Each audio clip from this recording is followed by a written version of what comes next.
caso de Jamsi nos pone ante un ejemplo casi obvio de lo que solía llamarse familiarización o posesión por un espíritu familiar, en la terminología clásica de la posesión demoníaca. Y digo casi, porque en el caso de Jamsi, la familiarización jamás llegó a realizarse por completo. Jamsi resistió, fue exorcizado y el aspirante espíritu familiar fue arrojado de su vida. La familiarización es un tipo de posesión en la cual el poseso no suele estar normalmente sujeto a las condiciones de violencia corporal, hedores repugnantes y comportamiento anormal, aberraciones sociales y degeneración personal que suelen ser típicas de otras formas de posesión. En la familiarización, el espíritu que se posesiona trata de venir a vivir con el sujeto. Si es aceptado, el espíritu se convierte en el compañero constante y continuamente presente del poseso. Las dos personas, el familiar y el poseso, permanecen separados y distintos. El poseso se percata de la presencia de su familiar. De hecho, ningún movimiento de su cuerpo, ningún dolor o placer, ningún pensamiento o recuerdo ocurren que no sean compartidos con el familiar. El sujeto pierde toda intimidad. Sus más recónditos pensamientos son conocidos y él sabe siempre que son conocidos por su familiar. El sujeto mismo puede incluso beneficiarse de la presencia y visión que posea su familiar. Si bien existía una relación clarísima entre ciertos acontecimientos y rasgos de su infancia y la experiencia que culminó con su exorcismo, fue solo después de los 30 años cuando se vio abordado abiertamente por un espíritu familiar que le propuso la familiarización. De la edad de 34 años en adelante, fue sometido a múltiples formas de persuasión por el espíritu que se daba a sí mismo el nombre de Tío Ponto. Sin embargo, el caso de Jamsi nos sirve para ilustrar muchos de los rasgos de la familiarización y de los peligros inherentes para quienes consienten, aunque solo sea en grado mínimo, en dicha familiarización. Jamsi nació en Ossining, Nueva York. Su padre, Ara, era de ascendencia armenia. Su madre, Lidia, era de origen griego. Ambos eran norteamericanos de tercera generación. Ara era de oficio carpintero y tocaba el clarinete en sus ratos de ocio a fin de ganar algún dinerillo extra. Lidia pertenecía a una familia de Boston cuya cuantiosa fortuna había sido amasada en el comercio de ultramarinos y en la bolsa de valores. La primera vez que Lidia vio a Ara fue durante un pequeño concierto en Glen Ridge, en Nueva York. Por improbable que aquello pudiera parecer a su familia, se enamoró de Ara ahí mismo, y Ara se enamoró de ella. Cuando Lidia cumplió 18 años, se casaron, a pesar de la violenta oposición de su familia. Pero ni aun la amenaza de desheredarla y desconocerla fue capaz de detenerla. Jamsi nació un año después, en 1923. La familia vivía en Ossining, donde permaneció otros 5 años. Sin embargo, para 1929, Ara y Lidia habían decidido mudarse a Nueva York. Él no ganaba lo suficiente en Ossining. El padre y la madre de Lidia vivían presionándola para que abandonara a su marido y regresara al seno de su familia, llevando consigo a su hijo, Nueva York. Pensaron ambos, les proporcionaría más trabajo para él y un mayor anonimato para todos. Ara tenía una carta de recomendación para el propietario de una flota de taxis. Él y Lidia estaban convencidos de que en la gran ciudad triunfaría. En octubre de 1929, la familia se marchó a Nueva York, llevándose consigo algunas mantas, utensilios de cocina, el clarinete de Ara y un viejo ícono de la familia, una imagen de la Virgen que Ara recibiera de su padre como herencia. Primero se mudaron a un departamento de 3 habitaciones en la calle Penn. Al cabo de un año tuvieron que marcharse a un departamento de 2 habitaciones en la avenida Lexington y la calle 25. Allí vivieron hasta la muerte de Ara en 1939. Lydia, de nuevo en una gran metrópoli, escribió un recuerdo de su llegada en grandes letras negras y lo colgó al lado del viejo ícono en la sala de su departamento. Hoy, nuestro primer día en Nueva York, George Whitney ofreció 204 por la United States Steel. Y ahí estuvo, colgado al lado del ícono durante años. Y estos dos objetos fueron el centro de los más tempranos recuerdos de Jamsie. Pero la edad dorada de Nueva York, que se iniciara con la conclusión de la Guerra Civil, se acercaba a su fin. Si bien muy pocos fueron capaces de imaginar siquiera el inminente colapso, la fuerza y prestigio de Nueva York como fuente de fondos y dirigentes para la nación se había establecido durante aquel periodo de 64 años. Se hicieron grandes fortunas en Nueva York, se construyeron grandes y famosas residencias por gente como Brokaw, Dodge, Carnegie, Stuyvesant, Whitney, Vanderbilt, Frick, Harkness. Se creó el gran distrito financiero de la ciudad a fin de vender al país toda clase de servicios. Después de la Primera Guerra Mundial, casi todas las energías en Nueva York se volvieron hacia Europa. Pero faltaban los viejos dirigentes, y el sector manufacturero de la ciudad declinó. Como lo expresara cierto escritor, el alma financiera de Nueva York se agotó a sí misma en una espuma de ganancias a base de papel, y luego ocurrió el colapso.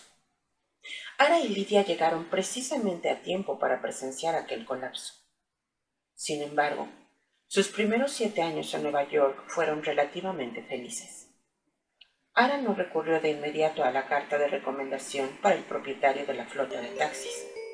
Antes bien, trabajó como oficial de carpintero, primero en su propio vecindario y luego por rumbos como la Plaza Washington e incluso hasta Yorkville.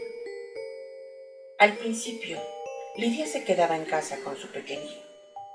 Luego, cuando Jamsie empezó a ir a la escuela parroquial, Lydia aceptó trabajar por la mañana en una lavandería armenia. En opinión de quien esto escribe, el Nueva York que Jamsie conoció desde sus primeros años tuvo una relación intangible, pero definida, con su posterior experiencia de intento de familiarización. Entre 1820 y 1930, más de 38 millones de personas habían emigrado a Estados Unidos, y de ellas, una sexta parte permaneció en Nueva York. El pasillo para aquellos restos miserables era el Lower East Side. Nueva York era entonces una ciudad con casi 7 millones de habitantes, en la que se hablaban diariamente 25 idiomas extranjeros, y en la que circulaban 200 periódicos en lenguas extranjeras, así como revistas, para satisfacer las necesidades de su heterogénea población. Nadie puede convertirse en norteamericano, salvo por la gracia de Dios, escribió Wiley en los comienzos de la década de 1930. Y por lo que toca a la sociedad yanqui protestante que habitaba en Nueva York, allá en el primer tercio del siglo XX, aquellas 5/7 partes formadas por italianos, judíos, alemanes, irlandeses, húngaros, armenios, griegos, rusos, sirios y muchos otros extranjeros no tenían nada de norteamericana. Y las diferencias que se dejaban sentir entre la población eran algo más que étnicas. La gente ya establecida no había adoptado ninguno de los antiguos dioses de Nueva York. Ellos habían importado su cristianismo, que no tenía raíces en la historia precolombina. Los millones de inmigrantes venían de países en donde su religión, mayormente cristiana y minoría de judíos y musulmanes, tenía sus raíces en cultos muy antiguos y precristianos. Los instintos paganos de los europeos y de los oriundos del Oriente Medio jamás llegaron a ser desarraigados. Fueron adoptados, sublimados, purificados y transmutados.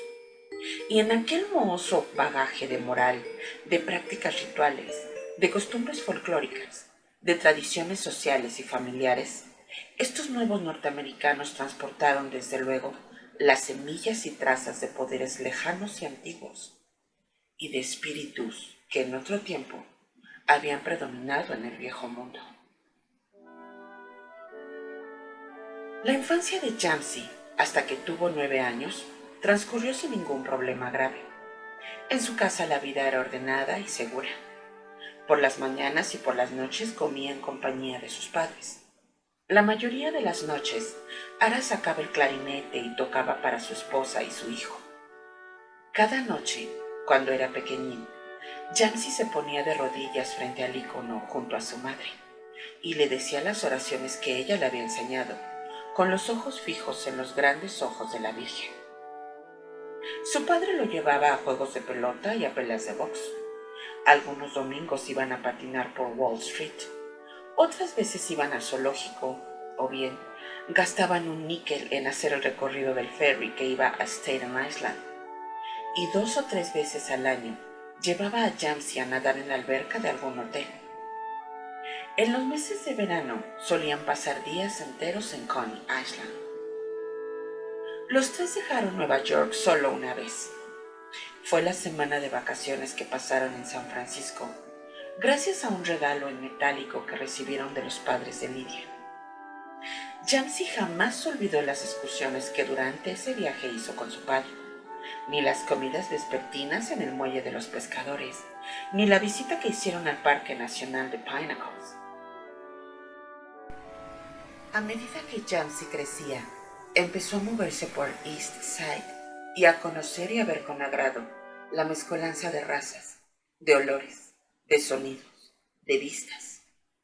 Temprano por la mañana se iba a la escuela y pasaba por ventanas que estaban cubiertas con las sábanas y mantas de las familias, y por la escalera de incendio, donde había gente que todavía dormía. Y cuando regresaba a su casa, sus oídos se llenaban de aquella mezcolanza de dialectos empleados por carreteros, vendedores y tenderos: toscano, serbio, yiddish, ruteno, siciliano, croata, cretense, macedonio. Jamsi tenía 10 años cuando sus padres empezaron a observar un extraño síntoma que se apoderaba de él de tiempo en tiempo. Algunas veces, entre el montón de santos de yeso, ollas de bronce, vestidos de segunda mano y toda clase de chucherías que llenaban los aparadores de las tiendas, Jamsi veía lo que él llamaba una cara chistosa, o una cara con una mirada chistosa. Entonces se apoderaba de él un violento temor y literalmente corrió a su casa lleno de pánico. En esas ocasiones llegaba pálido y tembloroso al lado de su madre. Ella sabía siempre lo que había sucedido, o al menos Jamsi así lo creía, y siempre lograba calmarlo y aplacar sus temores. A medida que creció, los incidentes de la cara chistosa se espaciaron, pero nunca llegaron a desaparecer por completo. Mientras fue pequeño, jamás logró describir aquella cara a sus padres, y ellos, sabiamente, nunca insistieron en detalles. Pero, por lo que podían colegir, parecía que el terror del niño no se debía a determinado rasgo de fealdad de aquella cara, sino principalmente a que tenía el curioso convencimiento de que la cara lo conocía personalmente. Me mira y me conoce, solía decir, sollozante, en el regazo de su madre. Poco a poco, Jamsi se elaboró una especie de geografía casera para su propio uso. Hizo muchos amigos entre los húngaros que vivían entre las calles 82 y 73. Su padre tenía ahí algunos parientes lejanos. Una vez al mes, más o menos, Jamsi los visitaba y comía con ellos pasta de hígado de ganso, col rellena, pollo con paprika. Procuraba eludir el vecindario de los bohums, checos y eslovacos, quienes vivían un poco más abajo de los húngaros. Pero era todavía más abajo, en la avenida Lexington, entre las calles 30 y 22, entre los armenios y con los griegos de las calles 30 y 40 oeste, donde él se sentía a sus anchas. Hablaba un poquito de ambos idiomas.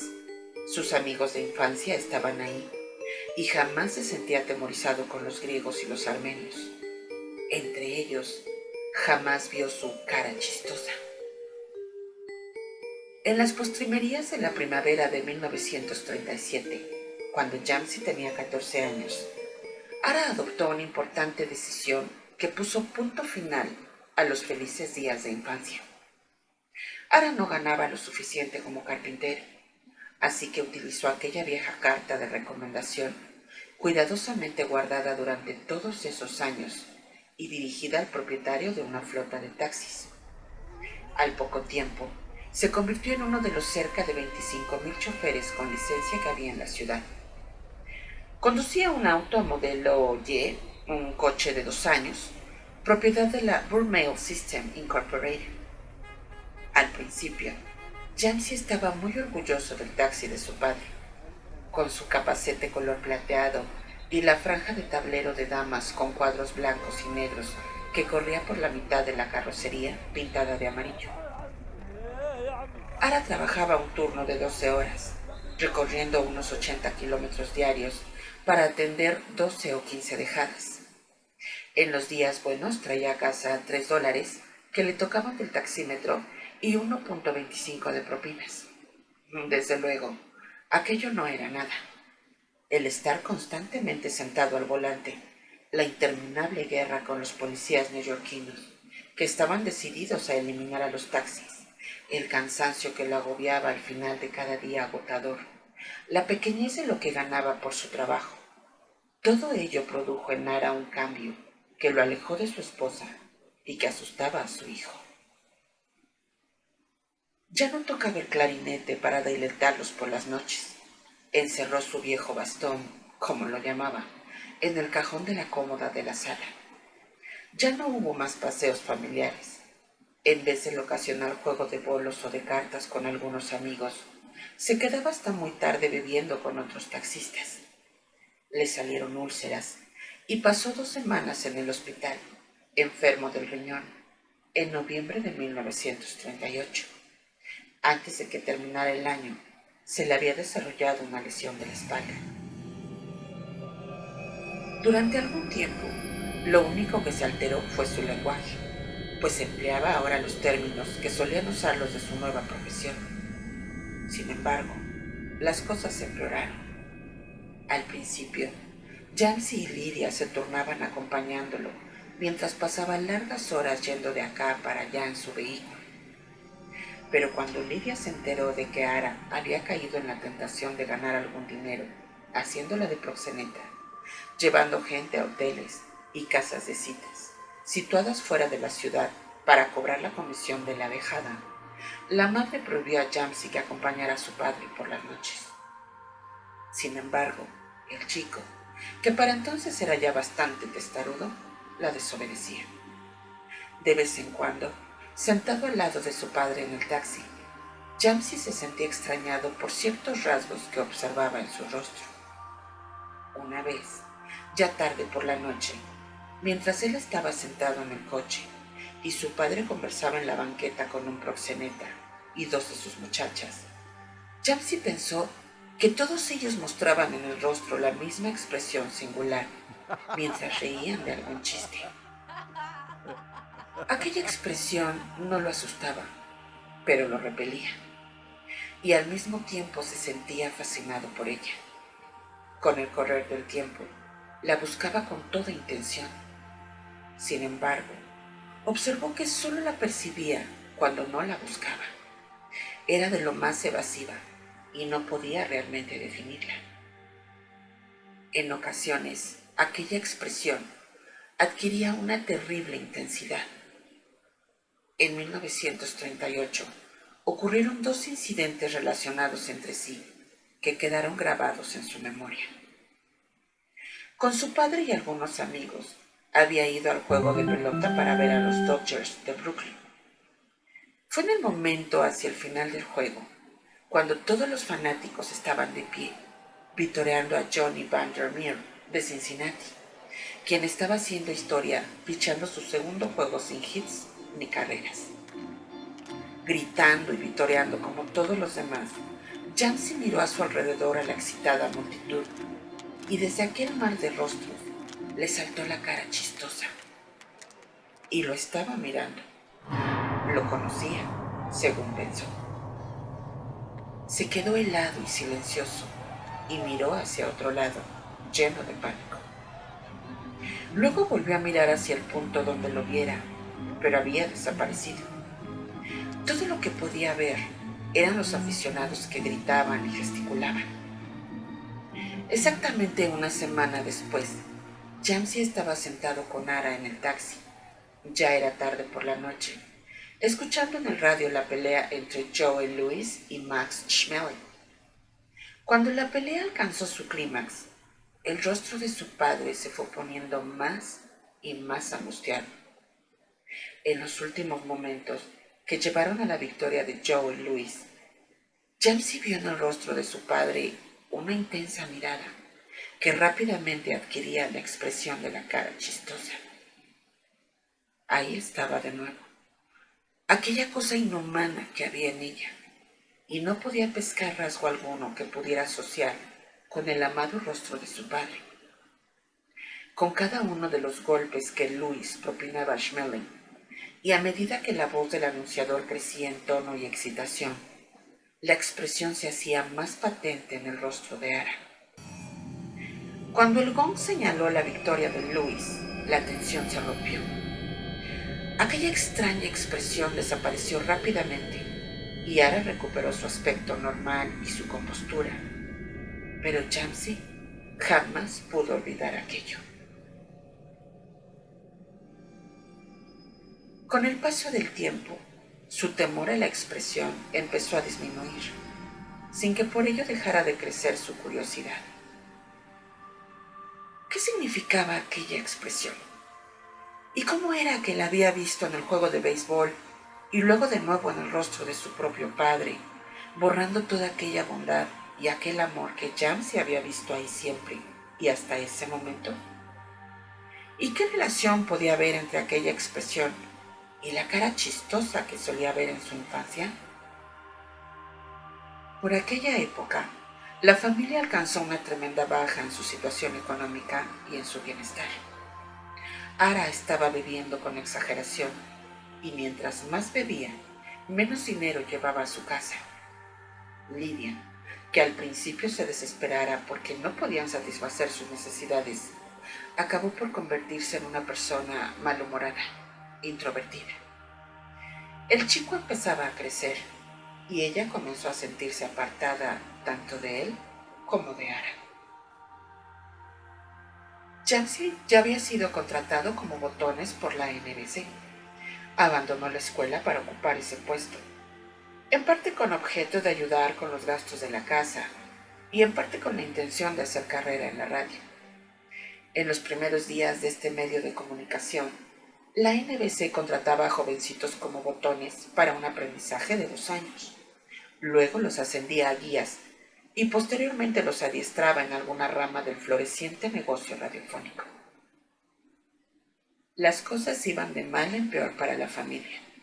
En la casa ya no había ni lo bastante para comer. Lidia siempre estaba atrasada con la renta, y sin que Jancy lo supiera, pero con el consentimiento de Ara, Lidia tomó una decisión. Jancy lo descubrió una noche, ya bastante avanzada de marzo, cuando volvía de su trabajo, más o menos a las 11. En la casa, con gran sorpresa, encontró a su madre vestida con sus mejores ropas. Se había maquillado la cara. Estaba sentada en la sala, mirando silenciosamente por la ventana hacia la noche. Cuando él entró, no se volvió ni le dijo media palabra, pero él comprendió que tenía algo que decir. Y mientras esperaba, sus ojos se vieron atraídos hacia el viejo ícono que colgaba de la pared, detrás de Lidia. Ella lo había cubierto con un lienzo negro.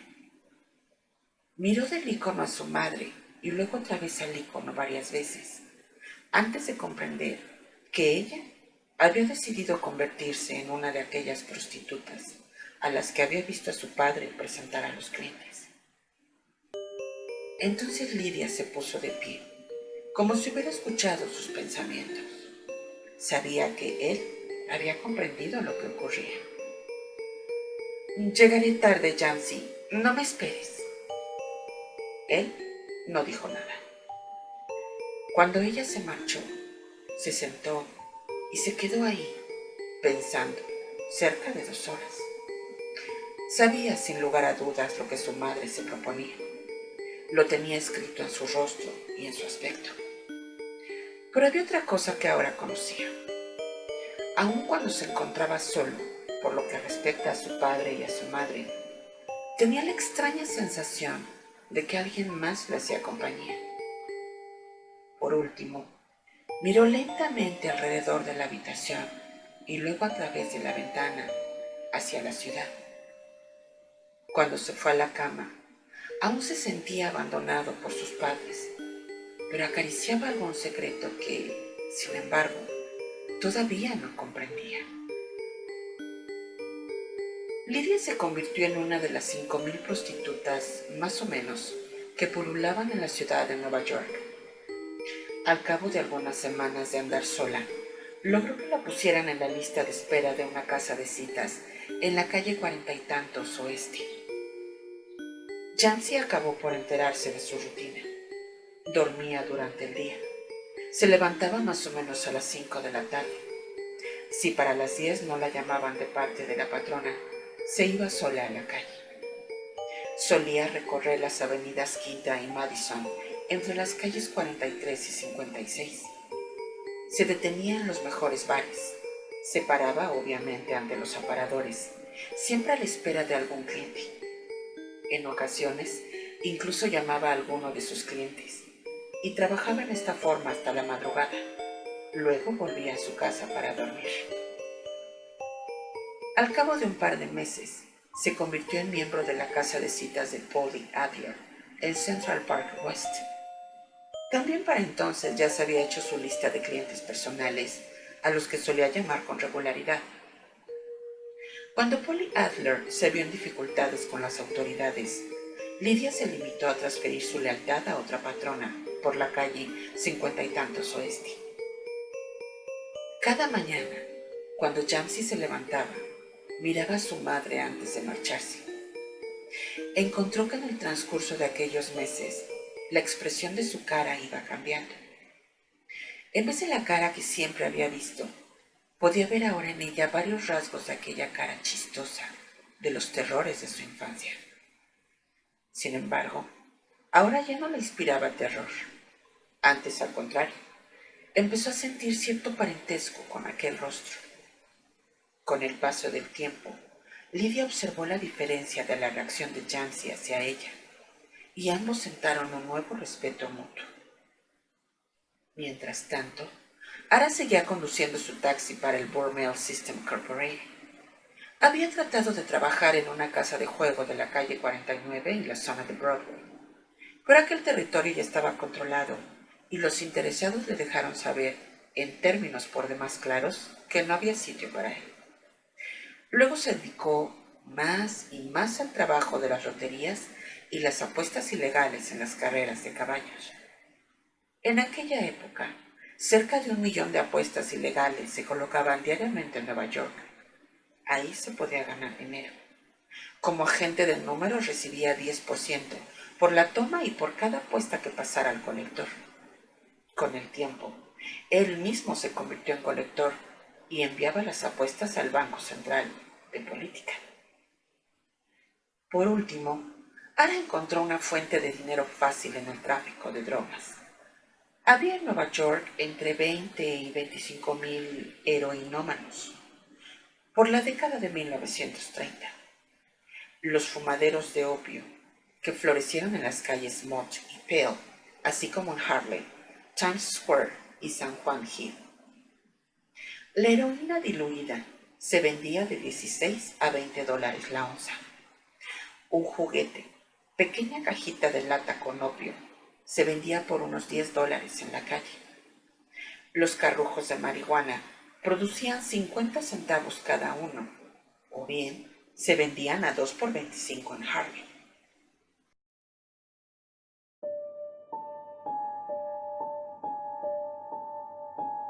¿Te gustan las historias de terror y suspenso? ¿Te atraen los temas paranormales?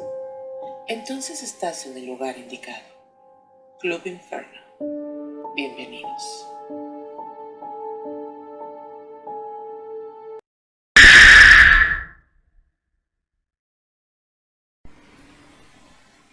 Al principio, Ara se contentaba con comprar carrujos en Harlem, que luego vendía con ganancia en el centro de la ciudad. Después se convirtió en corredor, transportando los paquetitos amarrados bajo las axilas. Hubo ocasiones durante aquellos meses en que Ara, Lidia con menos frecuencia, cambiaban a tal grado la expresión de su rostro y resultaban tan chistosos a los ojos de Jancy que momentáneamente resurgían los viejos temores del chico. Ara había empezado a hacerse una clientela y a ganar algún dinero en el tráfico de narcóticos cuando pareció deshacerse en pedazos. Empezó a enflacar y a demacrarse. Su carácter resultaba insoportable y lo más mínimo lo ponía furioso. Cierta noche, un lluvioso viernes de diciembre de 1939, Ara llegó a su casa empapado hasta los huesos. Había estado de pie 3 días con sus noches. Los dientes le castañeteaban. Bebió más de lo acostumbrado. Tosió sangre aquella noche. A la mañana siguiente, Lidia no había regresado a su casa y Ara tenía una temperatura altísima. De repente había estallado la tensión en que viviera aquellos 7 años. Finalmente, Jancy llamó al viejo doctor Schomburg. Dijo que Ara se estaba muriendo de tuberculosis. El enfermo se rehusó a ir al hospital. Jancy estaba con las manos atadas. Los siguientes días fueron una pesadilla. Lidia no se presentó en todo el fin de semana. No había manera de bajarle la fiebre al enfermo. Frecuentemente deliraba, y cuando no deliraba, bebía. Por último, Jancy se marchó y recorrió los casaderos de su madre hasta dar con ella. Juntos volvieron para cuidar a Ara en espera del fin. Cierta noche, mientras estaba sentado solo a la cabecera del enfermo, pues Lidia había tenido que salir un momento, Jancy tuvo de nuevo la sensación de que alguien estaba cerca de él. No era una sensación desagradable, ni mucho menos asustadora. Recuerda que más bien el sentimiento le resultaba agradable, como si un amigo o confidente hubiera venido a acompañarlo cuando no tenía a nadie más. La sensación no era constante y variaba de intensidad. Como a los 8 días de su colapso, Ara repentinamente se sentó en la cama una mañana y empezó a gritar a todo pulmón: «¡Quiero mi viejo bastón! ¿Me oyen todos ustedes? ¡Quiero mi viejo bastón! ¡Si quiero unas chupadas más! ¡Quiero mi viejo bastón!». Su rostro estaba empapado en aquella expresión. Jancy y Lidia trataron de volverlo a acostar, pero Ara luchó y se opuso. Como pudo, se arrastró de la cama, en su camisón todo manchado de sangre. Vacilante caminó hasta la sala. Abrió el cajón donde había guardado su clarinete. Lo sacó de su estuche y se metió la boquilla en la boca. «Siquiera unas cuantas chupadas antes de entregar el equipo, farfulló Ara, mientras le escurría la saliva por las comisuras de los labios. Las llaves del clarinete brillaban a la luz del sol. «Mi viejo bastón», lo oyó murmurar Jancy. Ara sacó algunas notas inciertas, intentó algunas escalas, atacó algunos compases en el registro más alto, luego en el bajo, ganando cada vez más plenitud y más seguridad en sus tonos. Ante la mirada de Jancy y de su madre, Ara empezó a improvisar algunos blues. Caminaba vacilante y a tropezones alrededor de la habitación, arrastrando los pies por la raída alfombra. chocando contra los muebles. Se detuvo por un instante frente a aquellas palabras que escribiera Lidia y les dedicó una nota de burla. Luego, reanudando su música, caminó hacia atrás a tropezones y luego hacia adelante, hasta que se quedó mirando al viejo ícono, que seguía cubierto con el lienzo negro. Su rostro se puso serio. Por un minuto guardó silencio. Jamsie recuerda haber apretado la mano de su madre, angustiado, mientras los dos observaban a Ara. Luego, este inició los primeros compases de un viejo himno armenio a la Virgen. Comenzó a mecerse hacia atrás y hacia adelante. Lidia y Jamsie avanzaron rápidamente para sostenerlo, pero llegaron demasiado tarde. Interrumpiéndose a mitad de su canto, se dobló, tosió violentamente y cayó hacia adelante, agarrándose al aire en busca de apoyo.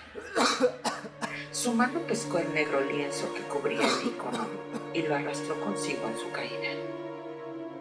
Cuando llegaron a su lado, estaba tendido de espaldas, el negro lienzo agarrado con una mano, el clarinete en la otra. Encima de él, el ícono brillaba a la luz del día, luciendo sus colores dorado, azul y café. Por vez primera en muchos años, Jamsie miró sereno en los ojos de la Virgen. Y luego miró el rostro de su padre y se le quitó un enorme peso de encima. En la muerte, aquella expresión había desaparecido. Las facciones de Ara habían recuperado hasta cierto punto el parecido con lo que fueran 10 años atrás. Jamsie jamás olvidó aquel cambio que la muerte produjo en su padre. Aún no alcanzaba a comprender la expresión, pero le alegraba que Nara hubiera desaparecido. Lo enterraron en el cementerio Greenwood de Brooklyn, donde dormiría junto a otras 400,000 personas que ya descansaban allí.